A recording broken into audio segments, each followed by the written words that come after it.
If you have history, a history that you can refer to quite clearly through all these symbols, symbols meaning the buildings that tell you what your history was. These are important reminders, and that by itself serves the country well, so that we have a direction, we understand where we are going, but we also we will be reminded where we came from.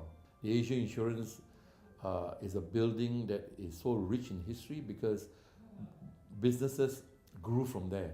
It is probably the only commercial building that has been preserved in the CBD. The landscape has changed tremendously. The buildings around Asia Insurance Building have grown much, much taller. To some extent, Asia Insurance Building is a little bit dwarfed. It sort of shows the progress of the country.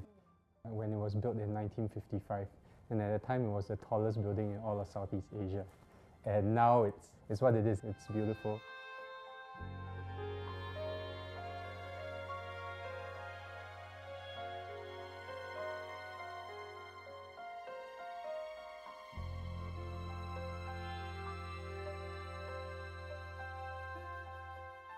I started working in the Asian Insurance Building when I started my law firm on the 1st of June 1983.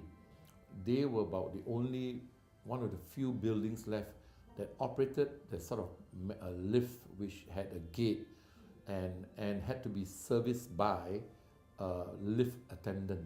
The other feature that the Asia Insurance had, and I think they're the only ones who had it, was the Royal Mail, the chute that runs right down from the top of the building all the way to the mailbox below. And because it was located next to the lift, when someone drops a mail, it drops straight down, and there's this sound that whoosh by you, and you do get startled every now and then. The Ascott group that has redeveloped it really had to sort of like maintain all those features of the building, and it's just as well that they did, and they did it with such loving care and with such great respect. Ascott bought the building in 2006, and in 2007 it was gazetted as a conservation building. And then we decided to go and spend a lot of money, or more than $16 million, to go and redevelop the building, but keep the facade, keep a lot of the inside elements. And it's a building that we're very proud of.